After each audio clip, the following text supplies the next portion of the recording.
pansin, 3 araw nang nawawala etong si Senador Loren Legarda. At ang balita mga kababayan, nasa Hong Kong na silang mag-ina. Kumpirmado yan. Tumakas na ba sila mga kababayan? Dahil po sa mga kaliwat kanan na mga batikos dito kay Congressman Leandro Leviste, hinggil po dito sa usaping bugaw issue. Eto, balita dyan mga ka-GP. Nakalabas na umano ng bansa si Batangas Representative Leandro Leviste. Gustong makausap ng NBI si Leviste kaugnay sa umano'y honey trap plot laban kay Executive Secretary Ralph Recto. Ang detalye sa agenda report ni Andrea Salve. No-show si Batangas 1st District Representative Leandro Leviste sa subpina ng NBI National Capital Region. Kaugnay sa gubugulong na investigasyon sa umano'y character assassination plot laban kay Executive Secretary Ralph Recto. Pero sa sulat na ipinadala ng kanyang kampo sa tanggapan, late po today, na-receive po natin yung letter from the lawyers of Congressman Leandro Leviste requesting for some pieces of documents na according to them na pwede nilang pag-aralan, asking for the nature of the case, nature of the investigation para rin As if na parang walang alam, no? Asking for the nature of the case, visit na yan. Mga kababayan, delaying tactic. sila Oo. for them to intelligently answer our interview. Pag-uusapan po ng team namin yan kung anong magiging sagot dyan. Pero in the meantime, hindi po natin pinagbigyan. tinanggihan din ng NBI ang kaparehong hiling ng kampo ni dating Negros Oriental Representative Jing Paras. Una na nilang hiniling ang ilang dokumentong may kaugnayan sa kaso, kabilang na ang sworn affidavit ng naarestong umano'y bugaw at ang iba pang mga ebidensya na hawak daw ng NBI. Mayroon po tayong batas dyan na talagang pagka ang isang dokumento ay subject po ng present investigation o current investigation, hindi po pwedeng i-share yan. Correct. Kasi mako-compromise yung investigation plus yung mga persons. Pag na sinabing na-compromise yung destination, mga kababayan, yan yung chain of custody. Okay?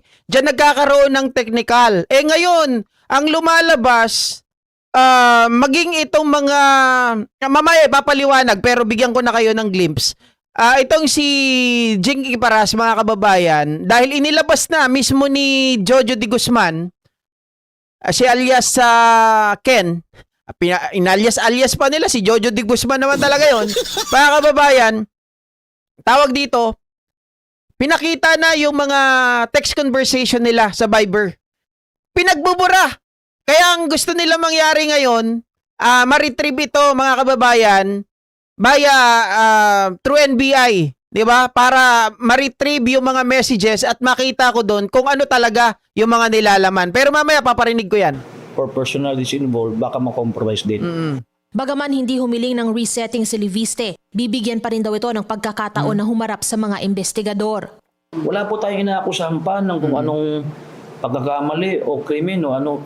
Just to invite them to explain their side. Due process, that's the principle of due process eh. Correct. Kagaya ng ibinigay nilang petsa kay Paras, pareho raw ipagpapaliban ang pagdalo ng dalawa na mula August 6 ay ginawa ng August 11. At kung hindi man sisipot sina Leviste at Paras, magpapatuloy pa rin daw ang investigasyon. Para sa agenda, Andrea Salve, Billionaire News. So ayan mga kababayan, kanya-kanyang palusot na sila, kanya-kanyang evade, 'di ba? Nakita natin biglaan ang pag-alis ng mga ito. Si Jing Paras, mga kababayan, nagpapatawag dito, nagpapa-reschedule, pero doon sa bilyonaryo ay nagpa-unlock yung kanyang abogado. Totally denying yung honey trap allegation laban sa kanya. Paano niya po madideny ito? Sa yung kanyang kasabuat, kausap, mga kababayan, eto na, ang abogado, si Attorney Raymond Palad. Okay? Sa kanya pala lumapit dahil ang kwento nito, mga kababayan, etong witness, etong bugaw, nakonsensya siya. Kaya ang ginawa niya, nakipag-usap siya doon sa staff, mga kababayan, ni ES Recto na sinabi niya, anak, Alam nyo ba yung nangyayari dito? Alam nyo ba yung plano sa boss nyo? 'Di ba? Tapos ngayon, itong kanyang staff ni ES Recto, nakipag-ugnayan sa kanya at nalaman ni ES Recto, ito nga yung mga plano nila, mga kababayan. Mm.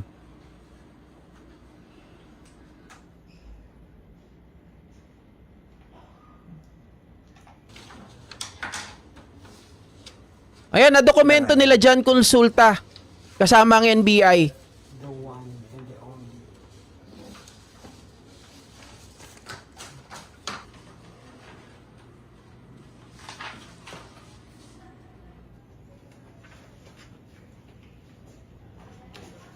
Parang masarap sumama dito kay Jan Consulta, no? Mabigyan tayo ng pagkakataon dyan sa mga special case nila. Sarap. Yes po. Kasama mo ba ang iyong abogado nung isinagawa mo ang dokumentong ito? Opo. Nais kong sabihin sa iyo na maaari kang makasuhan ng perjury kung ang mga nilalaman ng tumpang salaysay na ito ay walang mapatunayang walang katotohanan. Naiintindihan mo ba ang paliwanag sa iyo? Yes po. Ang mga lagda dito sa gilid ng 4 na pahina, kasali ang pirma sa ibabaw ng iyong pangalan. Mhm. Ito ba yung pirma? Opo. Okay. Thank you. Itong supplemental affidavit na to will identify the 4 lawyers na na-confirm na yung identity. Okay, so ibig sabihin mga kababayan, dito ni Attorney Raymond Palad, bukod kay Jing Paras, ay meron pang 4 na lawyers na nakikipag-usap para magbigay ng script at magturo po ng isasalaysay mga kababayan nitong si Ken at nung mga babae para i-trap nga po itong si ES Recto. Na siyang kasama sa meeting.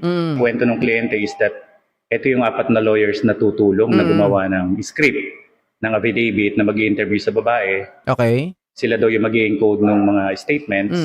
Unang meeting, 2 lawyer. Of course, kasama si Congressman Jing Paras. Okay. Then yung second meeting, I think July 26, kasama na yung 4 na abogado. Okay. Ano po So, siya, 5 sila. Mga pahay po ni Dr. Melvin Matipag, sir, na may pinapalit po siya ng mga mahalagang exchanges na conversation. Yes. At meron pang mga deleted po, no? Di umano, mula po kay Kong Jing Paras. Ano po ang plano po ng inyo pong kampo dito sa bagay na ito? Well, 100% naman yung aming willingness to cooperate. May option naman ng NBI to apply for forensic examination ng mobile Correct. phone. But we will gladly surrender yung phone and to the point na willing kami mag-execute ng waiver para ma-examine yung text messaging, Okay. call logs, as well as yung mga Viber messages. Kasi lately, nakita namin sa phone ng client, may mga dinidelete na mga conversation or Viber messages si Congressman Jing Paras. So, mas lilinaw kung ma-retrieve yung mga original mga conversation nila for further examination ng NBI. Ay, hindi marunong si Jing Paras, mga kababayan. Di ba? Hindi kagaya nung dati, di ba, yung naalala ko yung sa BGC Boys na nawawala yung mga mensahe, mga kababayan, kailangan mo pang screenshot, di ba? O, dito, hindi. Hindi nawawala. O, tapos, pinagdidelete na lang ni Jinky Paras, mga kababayan. Kaya lang, may paraan para ma-retrieve yan. Diba? Paano kaya ang palusot nila pag na-retrieve? Sasabihin nila, ay, baka nanakaw kasi yung cellphone ko eh. Nanakaw! Pero ang palusot dito ng abogado, mga kababayan, nitong si Jinky Paras na si Attorney Mark Tolentino, si alias Ken daw ang lumapit. Si alias Ken daw ang lumapit, mga kababayan, kay Jinky Paras. Siya daw ang nag-offer na sige, tawag dito, mga kababayan, gawa natin ng kwento itong si Ralph Recto. Pwede ba yun?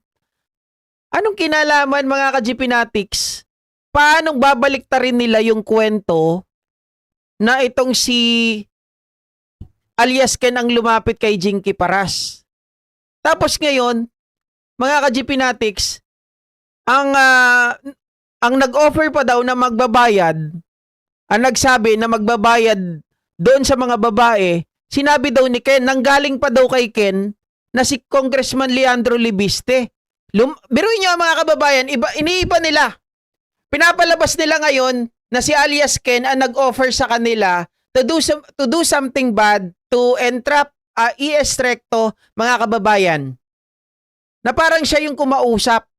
Baliktad naman yung sinasabi nila attorney Raymond Palad, 'di ba? Talagang humahanap sila ng paraan. Ito paparinig ko sa inyo.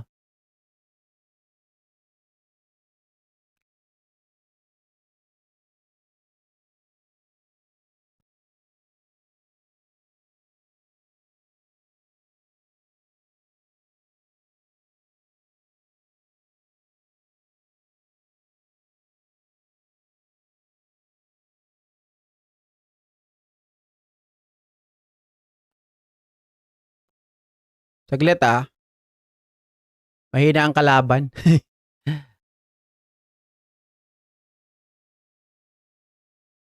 Ay. Wala dito. Wait. Ito na lang. So, paano inyo para lang klaro. Hindi niya ginagawa 'yon dahil yun po ang inyong kasi naging naunahan advice. siya? The interest of my client, and of course, as a lawyer, Job is obviously, as you mentioned, ay para sa interes ng iyong kliyente. yes, tama.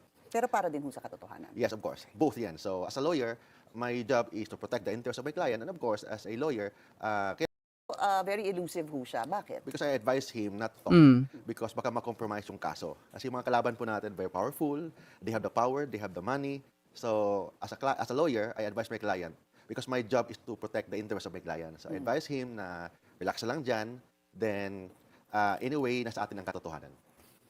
Your job is obviously, as you mentioned, ay para sa interes ng iyong kliyente. Yes, tama. Pero para din ho sa katotohanan. Yes, of course. Both yan. So, as a lawyer, my job is to protect the interest of my client, and of course, as a lawyer, kailangan din natin ang katotohanan. But, Attorney Mark, willing naman po siya sanang kausapin ng media, pero dahil po sa inyo, para lang klaro, hindi niya ginagawa yon dahil yun po ang inyong Kasi naging naunahan advice. siya. Naunahan siya. So, How do you mean by that? Naunahan? kasi ang daming mga witnesses nagsasabi, tapos hindi natin kilala kung sino yon. Nakamaskara, iba yung pangalan, yung mga bahay naka-blurred, yung alleged pimp, iba yung boses. So, hindi niya kilala kung sino yon. So, paano siya sasagot sa hindi naman niya klaro kung sino yung nag-allege laban sa kanya. So, what we know so far, supposedly, no? Si Mr. Talo rin to Meron siya po ay person of interest dahil supposed to be siya ang tumawag o nag-message sa isang alias Ken. May alias ko kasi siya si alias Ken. Okay, ito kinaklarify nila mga kababayan. Taliwas doon sa sinasabi ni Attorney Raymond Palad na si alias Ken ang nilapitan. Dito sa kanilang statement, si alias Ken daw ang lumapit kay Jing Paras. Naniniwala ba kayo doon mga ka-GP? At yun na nga, yung sinasabi, this revolves around the story of a honey trap plot, Yes. hindi ho ba? Kung saan ang tutukuyin supposed to be ay si Executive Secretary Ralph Recto na dapat daw ay kung may kukuha ng mga babae, magda-drugs at magse-sex. Basically, that's Yes, the tama. story, hindi ho ba? Do you know any other story further than that? Yes, I know. Okay. I know kasi first, nabasa ko yung mga affidavits, supposed affidavits of the girls. Of course, hindi ko nakita yung mga girls, but yung affidavit na nagawa, nabasa ko natin. And walang honey trap, walang tinatawag na tanimpokpok o anong klaseng tawag doon. Walang ganon. Kasi pag honey trap ang pag-uusapan, future na transaction about human trafficking. But based on the affidavit, it's not. It's the other way around. Nangyari na since 2022 and to 2025. Ano po yung nabasa ninyong affidavit? Of course, I cannot reveal as hindi pa proper time. But ang How did you sasabi, get hold of this affidavit? nabasa ko. Nabasa natin through one meeting na nabasa ko yung affidavit ng mga 4 na babae. Sorry, sir. Just to be clear. Yung isinumiting affidavit, Wala pang nasumitin na affidavit kasi mali. Hindi ho ba meron totoo. meron ho ba nasubmit na yung si alias Ken at isang babae? Please Yes. correct me if I'm wrong, sir. Hindi natin nabasa. That's why we wrote a letter to the NBI requesting for a copy. Para at least man lang sa investigation, alam namin ano yung maging depensa namin. Kaya hindi kayo ng deferment, di ba? Because today is supposed to be magpakita si Hindi lang deferment, but we are requesting for a copy Yes. of yung mga affidavit, mga evidence, para ready kami to defend our side. But ayaw nilang ibigay. Hindi. Number one, sir, pinagbigyan po kayo doon sa pag-delay o pag-postpone. What was supposed to be today na Yes, isinapay na. Yun po, pinagbigyan kayo. Pero tama po kayo, hindi kayo pinagbigyan doon sa hiling ninyo na bigyan naman kayo ng kopya ng aligasyon. Yes, para at least alam namin paano namin i-defend. Hindi ba pwedeng pupunta kami doon para maging fishing expedition. Pupunta kami doon, hindi namin alam ano yung allegations, nakita namin sa TV, narinig namin sa radio o sa social media, iba ang boses, iba yung mukha. So, hindi namin alam kung sino yung maging kalaban namin o sino yung mga complainant. So, how can we defend our client? So, yun ang we request that. And sabi nila, confidential daw. And sabi ko naman, paano maging confidential? Nasa TV na, nasa radio na, in fact, the NBI mismo ang nagpalabas sa mga ganon. Anong affidavit ang inyong nabasa? Yung affidavit, iba yun.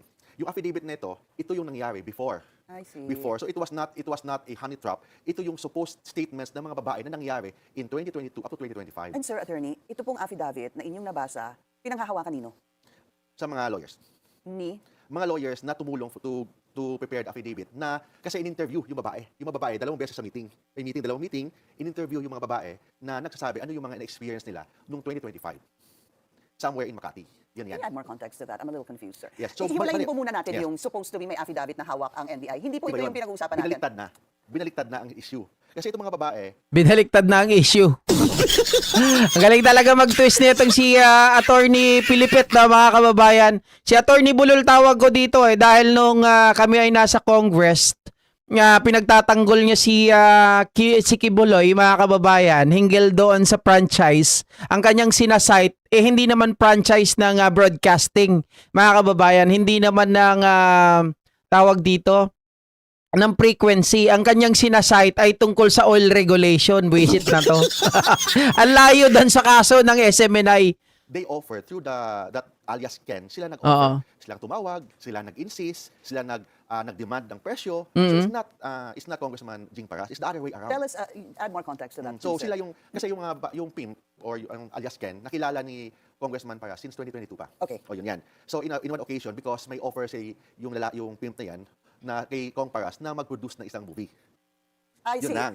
So, si alias Ken, tumawag, nag-text sama ho ba kay Congressman Jing Paras dahil gusto gumawa ng pelikula? Yes. But With- pinakilala kasi ni yung pimp na yan sa isang common friend ni Kong Paras. Okay. So nakilala and nag-offer ng movie. In fact, pumunta sa bahay yan ni Kong Paras, I think once or twice. And Si alias Ken? alias Ken Okay. nag-offer ng movie. Okay. Of course, Kasama yung mga babae?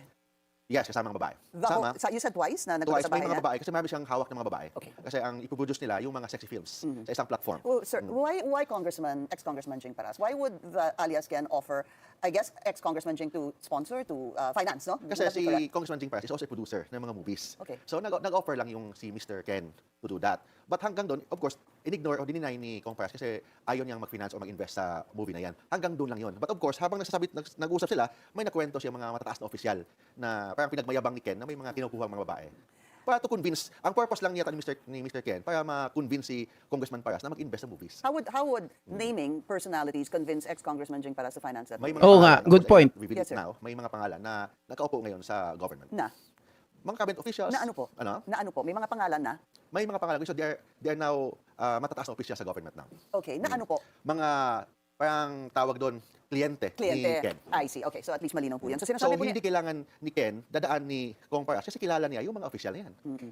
that's the point you're trying Yes, to make. Okay, I get it now. But kasi you started off with, they wanted him to finance the movie and because you said he produced movies in the past, kaya siya naisip because I don't see the So connection. ginamit lang ni Mr. Ken yung mga sinasabi niya ng mga matataas na opisyal. Pero I really don't see the point, mga kababayan, that they come to the point na mapunta na si Ken ang nag-alok kay Jinky Paras, mga kababayan, to entrap itong sila ES Recto. 'Di ba? Ang gusto lang naman ni Ken ay mag-produce or lumapit kay Jinky Paras as per Attorney Tolentino, lalapit, mga kababayan, para mag-produce. 'Di ba? Bakit sila maglalatag ng usapin, mga ka-GPnatics, na kung saan ang mag-o-offer na gumawa, I mean, nag-insist daw, itong si Ken na sila ang gumawa ng eksena para i-entrap si Recto? Parang hindi ko makuha kasi wala namang, mga kababayan, again pag conflict of interest or sabihin natin, ano ang value, ano ang, what's in it for Ken to get anything, mga kababayan, or what's in it for Ken na mag-offer siya na siraan ang mga tao na ito. Like ES Recto, mga kababayan, anong makukuha niya doon? Kung siya ang mag-o-offer. 'Di ba, mga kababayan? Unang-una, wala naman siyang tawag dito, wala siyang masamang tinapay kay Ralph Recto. Anak-anakan niya yung tao ni Ralph Recto, mga ka-GPnatics. At siya pa ang nagsalita doon sa anak-anakan ni Ralph Recto para magsalita kay Ralph Recto. Kaya ngayon, medyo parang sa akin, hindi ko makuha, di ko mag-get si Attorney Mark Tolentino na si Ken daw ang nag-offer para gumawa ng ganong eksena, mga kababayan. Kasi wala naman mapapala siya dun eh. Di ba meron tayong natatandaan na itong si Ken, sinabi niya, nagsisisi ako ngayon dahil nagmukha akong pera. Di ba? Nasilaw ako sa pera. So, pag sinabing gano'n na nasilaw ako sa pera, mga kababayan, ibig sabihin, someone is offering to do something. Gawin mo ito. Gawin mo ito, kumuha ka ng mga tao, babae, at siraan natin ito. 'Di ba? Ganun mga kababayan, magkano bayad diyan? O decent na bayad, 6 million. 6 million ang bayad, mga kababayan. Kaya pumayag. Pero kung ikaw ang mag-o-offer na wala ka naman pinanggagalingan, para sa iyo ang trabaho mo ay gumawa lang ng pelikula, yung pag-entrap, mga kababayan, tingin ko hindi nanggaling yung idea na yun kay Ken. 'Di ba? Malamang naikwento ni Ken na mayroon siyang mga kliyente na mga matataas na tao ng gobyerno. Tapos here the idea was came out. At naisip ni Jinky Paras, uy, may mga kakilala? May mga kliyente kayo na mga matataas sa gobyerno? Uy, pwede nating pakinabangan yan. Baka pwede nating gumawa tayo ng affidavit para siraan itong mga ito. Something like that. Di ba? Ganun ang lumalabas sa akin mga kababayan Hindi yung magsisimula yung idea kay Ken, siya ang nag-offer na sirain ang mga politiko na to. Maaring nakakapagkwento siya just to get the attention of Congressman Jing Paras to para mag-produce, mga kababayan, ng mga pelikula. Di ba nagkukwento si Ken? Tapos nung nagkukwento, ayun na, may idea, nagkaroon ng idea, entrap natin to. Parang ganun ang dating sa akin. Ngayon, ang tanong, sino magbabayad? 'Di ba? Kasi mukhang pera to si Ken Mga kababayan, mukhang pera si Ken. 'Di ba? Imposibleng siya yung mag-offer na yung idea nang galing sa kanya, siraan natin, gawan natin. Siya nga yung nakonsensya 'Di ba? Has to convince Congressman Paras na mag-invest sa kanyang movie. Hanggang doon lang. Then, tapos na yung usapan. And then it never materialized. Hindi nag-materialize. Okay. And that was in 2022 hanggang 2025. Tapos, nag-offer siya. Sino siya? Si Mr. Ken. Na ano? Mag-offer siya na may mga babae siya na hawak, talent niya, na magaganda, na kinukuha ng mga matataas na opisyal. Ano pong in-offer niya kay ex-congressman? Ang in-offer niya na parang may plano sila na gagawa ng statement. Gagawa ng statement sa nangyari in the past, not in the future. Kasi ang lumabas sa TV, honey trap, ibig sabihin future. Opo. Future. Mangyayari pa lang. Mangyayari pa lang. In this case, nangyari na in 2025. Somewhere in Makati. I see. Oh, So yun something yan. happened in 2025. Yeah, in 2025. So lumapit po. So walang tanim prosti, walang ganung nangyari kasi hindi naman future, walang plano na i-entrap. Ano in-entrap yung isang opisyal na may mga security guards. Tapos Hindi naman mga kababayan, hindi na, actually mali kasi yung honey trap Mali kasi yung honey trap, 'di ba? Ang media ang nagbigay ng tawag dito, actually siguro mali din si Pero wala naman sinabi si Matibag na honey trap. Ang sabi niya ay Epstein. 'Di ba? Mga kababayan, ibig sabihin dito, ito ay kumbaga para sa akin narinig ko sa isang istasyon or isang balita na ito ay kinorek na walang honey trap, walang entrapment, mga kababayan, na ibubugaw yung babae. Ang gagawin lang dito is more on documentation, more on affidavit na nagsasabi na ginawa silang kinukuha sila, kliyente nila yon, tapos pinagdodroga at kung binubugbog pa. So ibig sabihin, mga kababayan, hindi yun future. 'Di ba? Hindi yun future yung mga ginawa, nangyari na. Kumbaga kinukwento na lang sa affidavit. Ganon ang mangyayari, hindi honey trap. 'Di ba? Kasi honey trap gagawin pa lang Tama naman si Mark Tolentino doon, kaya lang mali yung explanation niya kasi ang pinalalabas dito ng kabilang panig, mga kababayan, doon sa sinabi ng biktima, doon sa babae, ay palalabasin na itong mga to ay magsasalita, sabihin na sila ay kliyente, tapos nagsisex, mga kababayan, tapos pinagdodroga at kung ano-ano pa. Yun. Labo naman ni Attorney Mark Tolentino. 'Di ba? Sabi ni Warner Liam, mali ang paniniwala mo or opinion mo dyan sa Martes na yan. O ulit-ulitin mo ng gaano kasinungaling yan, nag-recant na yan. Hintindihin mo mabuti yung ginawa nilang affidavit na pagbawi. Hindi ko na kailangang intindihin. From my point of view, una pa lang, sinungaling na sila. No, nagsinungaling sila nang ituro nila si Romualdez, ituro nila yung sila Pangulong Bongbong Marcos kasi doon pa lang inconsistent na yung kanilang sinasabi.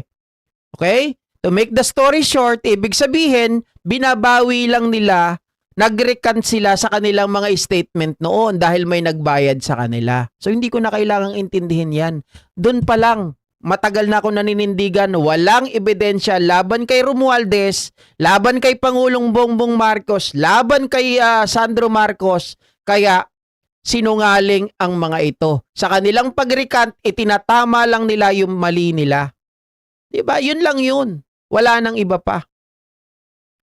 Anyway, mga kababayan, maraming salamat po muli sa inyong lahat at mapagpalang umaga. Isang mapagpala at isang maulan na umaga sa inyong lahat. Balik tayo sa pagtulog, guys. Kain tulog no. Hindi, tawag dito. Kulang kasi ako sa tulog. Alas 4 pa lang gising na ako, mga